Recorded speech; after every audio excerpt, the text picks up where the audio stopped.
Let it be known that we are ready to go for a 100-day strike.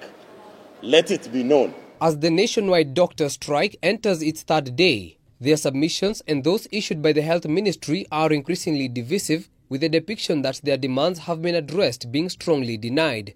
And we acknowledge that yes, there is a comprehensive group life, WIBA, group personal accident cover, last expense worth 6.4 billion.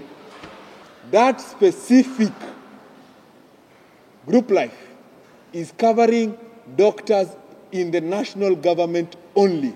KMPDU Secretary General Dr. Chibanzi Mochonda has stated that the national government's priority list does not involve the health sector, further criticizing stakeholders who continue to evade their grievances. Doctors have died in this country, and for every doctor you lose, 10,000 Kenyans are denied services. We'll wait for them to do the full cycle of what they want to do.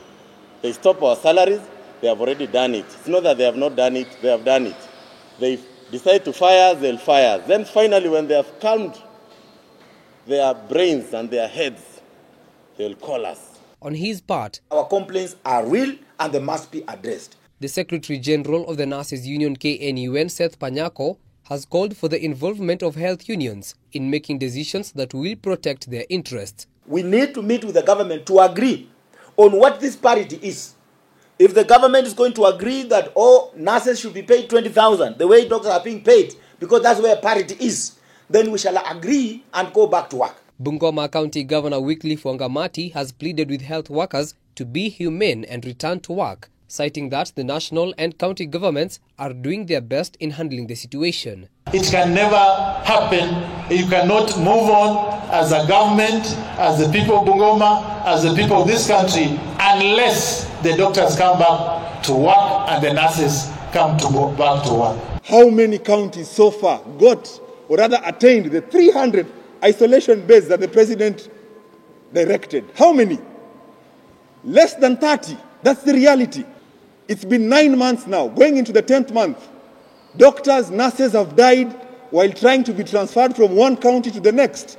Deputy President Dr. William Ruto has asked the Ministry of Health, Council of Governors and health workers to find an amicable solution to the fast-looming health crisis. This was seconded by Parliamentary Health Committee's Chair Sabina Chege, who lamented that a section of counties have not accorded health workers a comprehensive health insurance cover. Tuko na mgomo, wale wanasema, hawa wanajibu na hatupati suluhu. Lazima tutafute namna na jinsi ya kutatua hii tatizo, kwa sababu inahatarisha maisha ya watu wengi katika taifa letu la Kenya, hasa wakati huu wa janga la corona. And just to say that even today, even now, if you call us, we will come. We will discuss, we will negotiate these things that you want us to discuss. Tension between health workers and the government does not seem to come to an end anytime soon, if at all statements by the relevant stakeholders are to be taken into account. This, however, does not aid Kenyans, especially at this time during the coronavirus pandemic. Ben Kerera, K24, Nairobi.